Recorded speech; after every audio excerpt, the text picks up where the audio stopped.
Hey everyone, this video I am going to be looking at in position river decisions where I open from early position between 30 and 40 big blinds deep effective and the big blind defense. These hand histories are taken from online tournaments, generally what I've played on ACR sometime over the last year or so, with buy-ins ranging between $55 all the way up to $2,000. So for this spot, I'm going to be opening about 18% of hands, and I'll be opening for about min 2.1, 2.2x, right around there from a pure theory standpoint. So we do open and the big blind will be defending. And for our first situation, I am opening ace jack offsuit with the ace of diamonds, big blind defends, flop comes out 10 8 deuce two-tone with the 10 deuce suited. So we can go here, put in, walk you through it, put in 10, then 8, then 2, and then 10, 2 suited. So we put that in. So this board texture is a board texture that heavily favors the opener. It is a very dynamic board texture as well.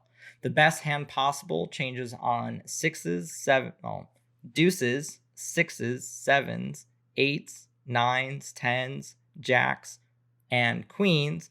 Technically also on kings with top set getting better, and aces, as well as flushes. So all three through king of diamonds.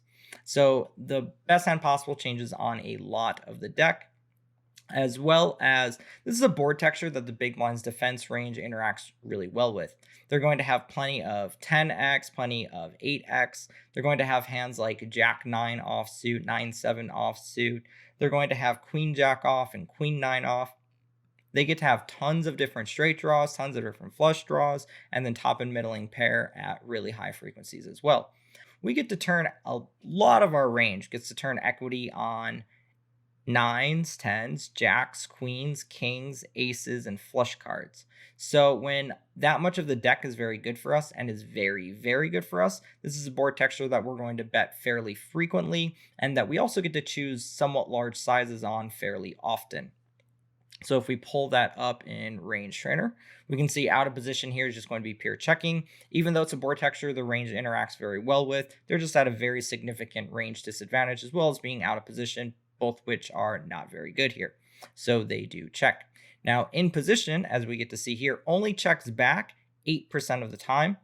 And with our exact combo, which is the backdoor nut flush draw, not only do we get to bet often, but we also get to pick a pretty wide range of sizes.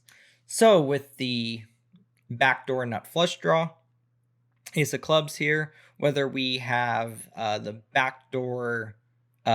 other backdoor flush blocker with our jack, or just having the pure ace here, we get to pretty much choose all bet sizes, and we're not really checking back.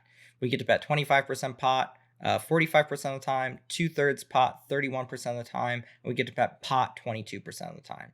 And if you look here, most of the times that we get to bet the largest sizes, we have that backdoor nut flush card in our hand, at the highest frequencies at least. So we do bet, go back over. They check to us, we bet about 35% pot, and they call. So we will treat this in game as though I bet a quarter pot. When I do bet that quarter pot, our opponent's going to continue about 64% of the time, calling 40%, and then raising a bit over 24%, mostly choosing a smaller raise size. So they do call, and then the turn is the offsuit 3. So we get a pure offsuit 3 turn. Now, on this turn 3, while it is a pretty good card for the big blind, it's not that wonderful of a card.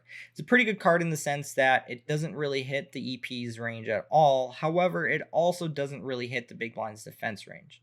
You know, if this card is in fact, we can actually go back.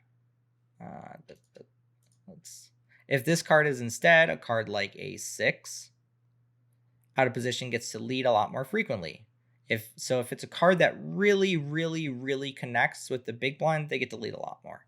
If it's a card that's kind of a complete brick for both, generally the hand's going to play pretty much in flow, although the more of a brick it is to some degree, the big blind gets to lead more often. So instead, we had that brick 3, and then they're going to check. Now, in position here, so even though this isn't a good card for me, it isn't necessarily a bad card for my range. And because it's not a bad card for my range, I'm still going to want to bet a lot. I'm going to have a lot of hands for value that want to bet and go somewhat large. And then I'm going to want to have to either balance out those value hands or, start really adding some bluffs using hands like this.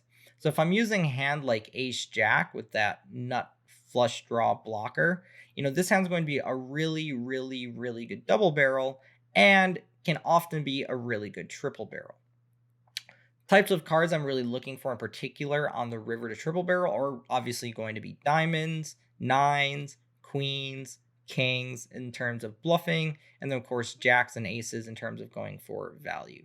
So when we do bet the turn, the size is going to be based off of whether or not this is a situation that I'm going to be barreling a lot on. And if we look at this turn 3, as you can see, I do get to barrel somewhat often on it. And when I am barreling, I'm generally choosing a large size. The reason why I'm choosing generally a large size here is that there are going to be a lot of rivers that I'm going to want to either A, play for stacks on, and B, also the upside of choosing a large size is that you're going to get a lot more leverage on the bet as well. So you kind of capture a couple different things. Oftentimes when you're betting turn large, you're often going to be following through on the river, or it's just a situation where because the board is very dynamic, which is board texture is very, very dynamic, then that's also another reason as to why we're going to be choosing oftentimes a much bigger size. So this being both a very dynamic board and a board texture that we get to barrel often on, we're going to go pretty large here. And with our exact combo, having that nut flush draw blocker, as you can see here, with our ace of clubs, so our flush draw blockers, if we have the ace of clubs here, we're going to be betting 2/3 of the pot, about 87% of the time, 83% of the time, 87% of the time. So essentially having that card in our hand is just really, really, really, really important in terms of barreling. And even having the jack of clubs in our hand is also really important in terms of barreling, that jack flush draw. So whether we have the ace flush draw or jack flush draw, we just get to barrel and do so at a very large size at very, very high frequency. Which if you look at in game, they check and I go 2/3 pot and they call. A river is the offsuit 7 and they check. So when you're thinking about river decisions, it's a lot different than on the turn, especially in a spot like this. On the turn, having that ace of diamonds in my hand, really, really, really nice. Absolutely love it. I'm going to barrel a lot. On the river, though, having that ace of diamonds, no bueno. Because the ace of diamonds blocks hands like ace 3 of diamonds, ace 4 of diamonds, ace 8 of diamonds, ace 7 of diamonds. It blocks hands that we could potentially have fold equity verse, which is a pretty bad thing. Not obviously for this hand in particular, it's not great, but also just for like our range in general. Anytime we know that the ace of diamonds is gone, that's going to just strengthen their overall range, which is just very, very bad for us. On top of that, if we follow through bluffing with these types of combos in totality, that's just going to be really, really, really, really bad for us. Let's look at our just like nut flush draws and stuff in general here on the river. We're probably going to bet some of these nut flush draw type hands on the river. So let's barrel.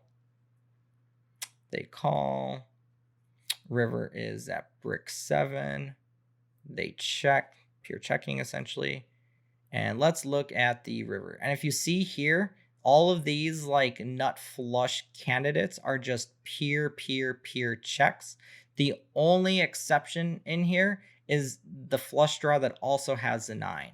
Since the 9 blocks some of their strongest hands, it blocks them from having Jack 9, blocks them from having 10-9, 8-9. It blocks them from having some of their best calling candidates. So these like 9x candidates are going to be absolutely wonderful, whether we have the flush draw or not. For value here, we get essentially anything that's a 10. We get to just jam for value here pretty comfortably, 10 or better. Really, the only flush draws that we are using are these lower wheel aces that just brick out. For the most part, I think with these, we have some semblance of showdown. So between blocking the hands that we want them to have, plus we have some showdown, we're just not going to want to use these as bluff candidates. And if you see in game, I went with the check back, and they had a hand that would have been pretty much a happy pure call. So if we did jam, they would have had a pure call. So obviously approaching this spot from a pure theory standpoint is pretty easy and straightforward in this exact situation. But honestly, from a exploitative standpoint, there really isn't anything I'm going to change in this hand except for turn. Turn is just a situation that I'm just not going to barrel very often versus complete unknowns. I think their flop calling range is strong enough, and then they're a bit overly sticky on turn plus river runouts. So if I don't really think I'm going to just have enough fold equity in general, whether on turn or on river, I'm generally just going to check this back. Once I do barrel, both from a theory standpoint and from an exploitative standpoint, we're just going to give this up. This exact combo at least. And as a general rule of thumb, I'm just not really going to be bluffing river here versus unknown opponents. That's going to be my main exploit. Okay, next hand. So next hand, we open Queen Jack off in early position, 37 bigs, big blind defense. So we're playing about 26 big blinds deep effective. Flop is ace, deuce, 4 with the ace, two-tone with the ace, deuce suited. So to find the spot, we go into RTP. We can either close everything out and go back to the root, or we can just click here, remove the deuce, remove the 10, remove the 8, click on the ace, click on a 4, click on a deuce, and then we have the ace deuce suited. So we click here, and this is the spot. So as you can see here, while this board texture is somewhat dynamic in that the best hand possible changes on ace, deuce, 3, 4, 5, 6 club, it's not that dynamic. And on top of that, it doesn't really hit the big blind's defense range very well. In position is going to be a very large range advantage, and they get to barrel a lot. So out of position, essentially just going to be pure checking. And in position here gets to bet often, and because they're betting so often, and because it's not a very dynamic board texture, they're often going to be betting small. So our opponent checks to us, we see bet about a quarter pot, and they call. Turn is the 9 of spades. So here we bet a quarter pot, they call, turn is 9, bringing in that flush draw, and then they're mostly going to be checking here. You know, even though this is a card that is pretty good for the big blind's calling range, since they're going to have a lot of flush draws, this is still a card that our in position range does very well on. We still have tons of hands that we want to keep barreling for value. And if out of position leads too many of their strong hands, they're going to weaken their calling, or they're going to be weakening their check range, which is going to make it easier for us to barrel more profitably. So they're mostly just going to be checking here. In position gets to barrel, and when they are barreling, they're often going somewhat large. And the reason why they're going somewhat large here is because while this is a card that is going to be now somewhat static, you know, the best hand possible on the river only really changes on 3 of clubs, 4 of clubs, 5 of clubs, and then deuces, 4s, 9s, and aces. So the best hand possible doesn't really change on that many cards, but this is also a spot that in position is checking back a lot on. So when they are betting, because they're not betting that frequently, they're often just going to be choosing a much larger size.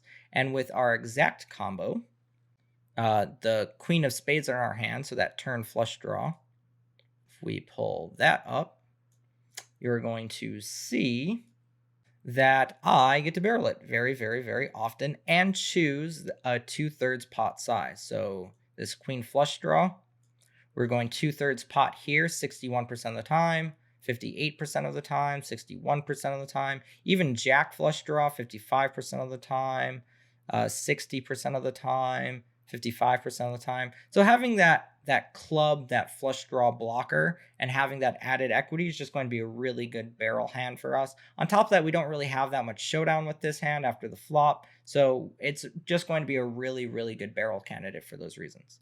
So we do barrel and we choose 2/3 pot and they call. River is the 2/3 pot call. River is the 10 of hearts. They check with about a pot size bet effective. And if we put in that offsuit 10 of hearts, they're just going to be pure checking. And we get to jam a lot.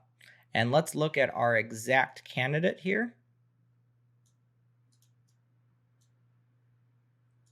Our exact hand is essentially a pure jam. There's really anytime we get to the river here with this hand, we are just going for it.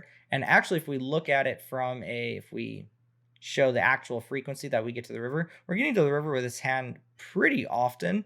So this is just such a wonderful triple barrel candidate. It's just an absolutely wonderful combo.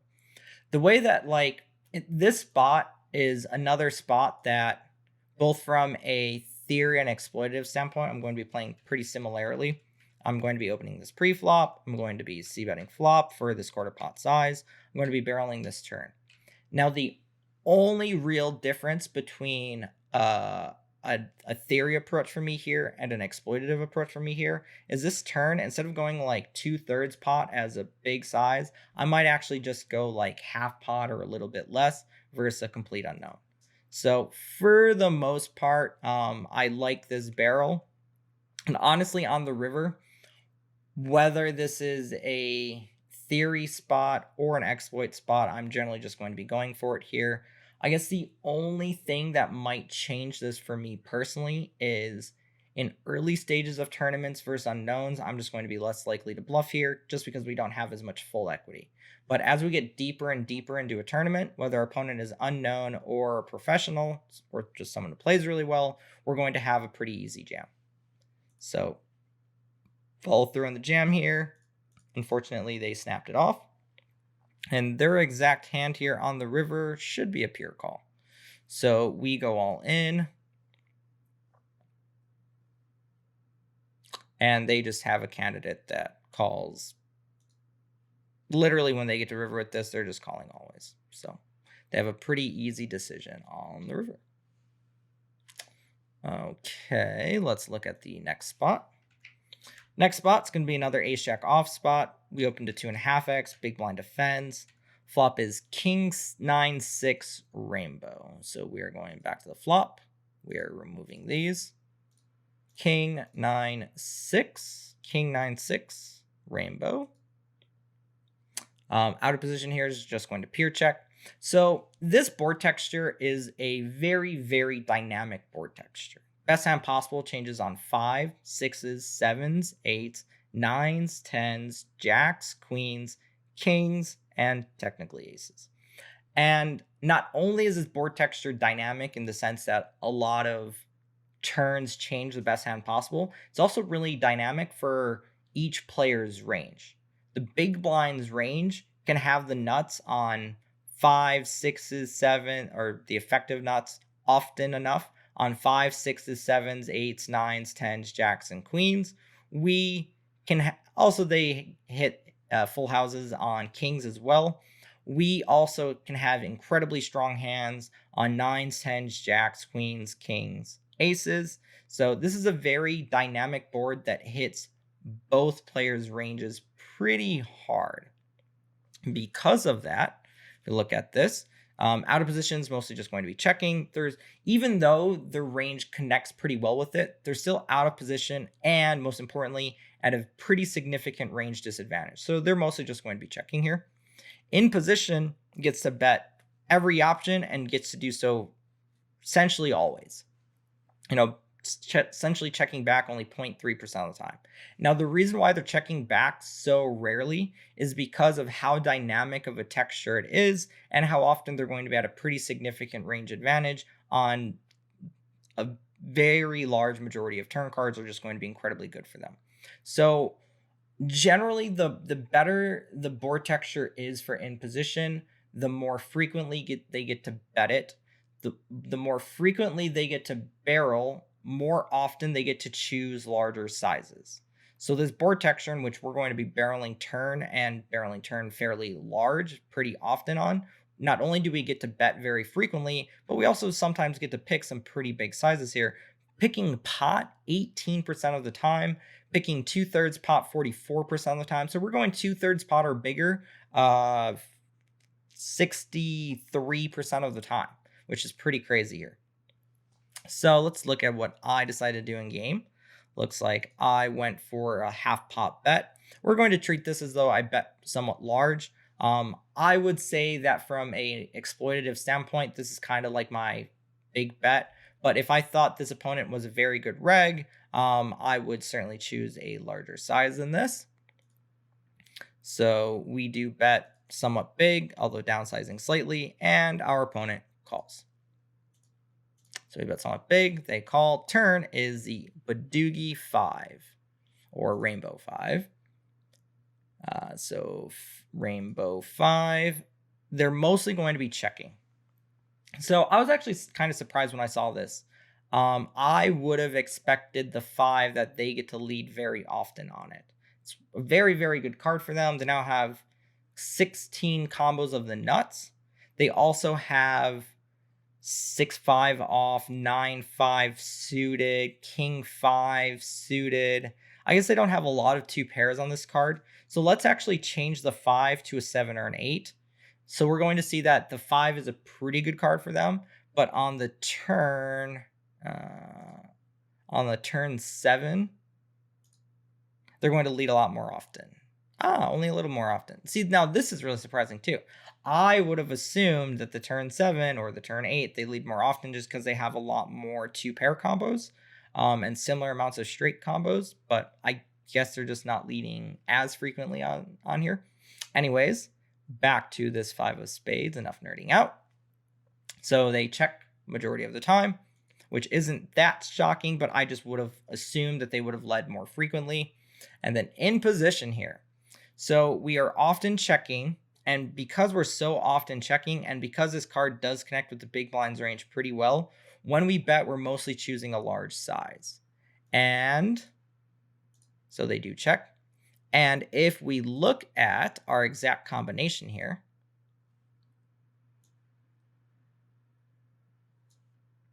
we actually bet it for a large size somewhat often. 33% of the time, 36% of the time, 44% of the time. Essentially, overall, we're checking this combination about 65, 70% of the time overall, 66% of the time overall. Hovering it here, it shows check 66, bet small 3.8%, bet 2/3 pot 29%, over pot rip 0. So on this turn, we do get to barrel this candidate, and we get to do so essentially about 33% of the time. And if we look at in game, our opponent checks, and I go for this 2/3 pot barrel with this combo. Now, I don't know what exactly this tournament is. I don't know who my opponent is. And I actually think it might be 2K, but I'm not 100% certain about it. It looks like it's a more difficult tournament, but I'm not 100% sure. So maybe my assumption was that flop, I'm going a little bit small as a tiny exploit, and then turn, I'm just sticking in line with theory, really trying to get them to fold those 5, 6, and 9 X's that don't have the straight draws to go with, and then triple barreling on river, essentially 10s and queens as bluffs, and then probably triple barreling for value on river ace. So I do go 2/3 pot, which I think from a theory standpoint, obviously I like it a lot from an exploitative standpoint, if I thought they were a fun player, I would just be checking this back. So they do call, and the river is the king. Now, even when they check to us, that king, even when they check to us, as we barrel 2/3, they call, river is a king. As you can see here, they're checking us, checking a lot to us, but even when they do check to us, that river king isn't like a wonderful, wonderful, wonderful card for us. Like, yeah, we get to jam on it about half the time, but if we look at what we're actually shoving, we just have a king a lot. We're just shoving our king X for value. Any kings that we have are value jams and better. And then we are checking back anything worse than a king that we're not bluffing with. So while, yeah, we're jamming half the time, it's just because we have a lot of king X candidates to do it with. And if we're looking at our bluffs, our highest frequency bluffs here are our like queen high, because queen jack blocks king queen and king jack. It also blocks queens and jacks. So blocks their strongest calling candidates that aren't straights, which, hey, guess what else we're bluffing with? Our hands without showdown that also block straights. So our A7 suited, our 10-8 suited are our highest frequency straight blocking combos. And our just highest frequency overall triple barrel hand in terms of total number of combinations is queen jack. So you have a king, we jam for value. We have queen jack in our hand, we get to bluff jam it a lot. Or if we have a hand like 10-8 or A7, we get to bluff jam them a lot.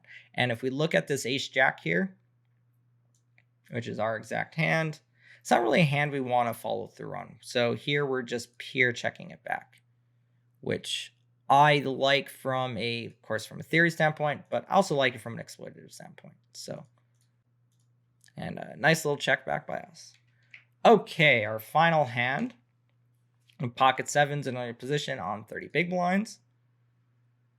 It's going to go open, 2.2, big blind defend. Flop is 10-6 deuce, two-tone with the 10-2 suited. So we are going back to, going to click this, remove these, 10-6 deuce with the 10-2 suited. So 10-2 suited. Position is just going to check here. In position, not so even though this board texture kind of interacts pretty well with the big blind's defense range, they don't really have that many deuces. So, you know, if this was like 10-6-4, big blind gets to lead a little bit more often on. If this was like 10-6-5, 10-6-7, they get to lead a lot more often on it. But while this board texture is very wet and very dynamic, and their range interacts pretty well with it, they're still just pure checking, because while their range interacts pretty well with it, in position is still at very large range advantage. And on top of that, in position loves to barrel on 9s, 10s, jacks, queens, kings, aces, and flush cards. So this is still really good board texture for early positions barreling range, in which case out of position doesn't really lead, just pure checks. And because it's such a dynamic board texture, that's the in position gets to barrel a lot on, very low frequency check back, very, very, very high frequency C bets. And because it's a spot that they're betting so frequently, and because it's such a dynamic board texture, that means they get to more often pick larger sizes here. So as we can see here, in position with our exact hand, pocket sevens, we're going with a pretty small C bet, going third pot. And if we look at our exact combo here,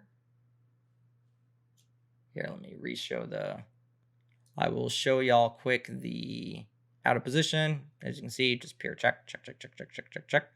And then in position, barreling everything, barrel, barrel, barrel, barrel, barrel. And if we look at our exact combination here, pocket sevens, they are C-betting 98% of the time. It's pretty high. And if we look at our exact combination, 7 of hearts, 7 diamonds, so we unblock the flush draw. So 7's unblocking flush draw. So 1, 2, three of them. It looks like we are splitting between small and 2/3. So small and 2/3. We're going small about 40% of the time and 2/3 about 60%. And that's pretty much true with each combo. So we go for the small bet and our opponent calls. Small bet. Opponent calls. The turn is the board pairing deuce. If we look at this from a theory standpoint, so turn deuce, not bringing back our flush draw. Out of position does get to lead here occasionally, but again, still not super duper often. Yeah, they do have some deuce X combos, and those are their highest frequency leads, but there's not really a lot. They're really only suited candidates. Offsuit candidates just don't really exist here with any deuce outside of this ace deuce, which they're actually just checking a lot. So they're not really leading that often. When they are leading, they're mostly leading their like middling pairs and then some of their top pairs, but mostly leading like their middling pairs and some of their deuce X. So they check, and then us in position, we get to barrel, but only about half the time. And again, because we're not barreling very frequently, that means for the most part, we're actually betting somewhat large.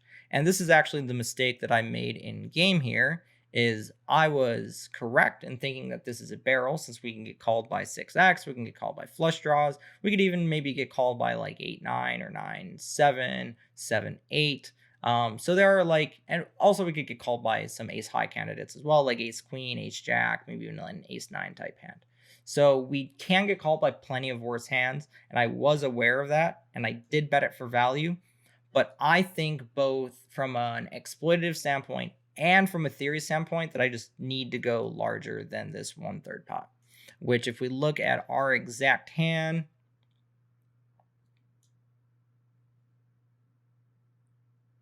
looking at this pocket sevens here, not only are we betting, but we're mostly betting large. So this quarter pot bet's only chosen 10% of the time, 2/3 pot, 35%, 2/3 pot, 65%, 2/3 pot, 63%, 2/3 pot, 36%. Just often betting large. So, and here, completely unblocking, we're going 2/3 pot 80% of the time. And these small bets are just very rarely chosen. They are chosen occasionally, 10%, 10%, 7%, 13%, 11%, 4%.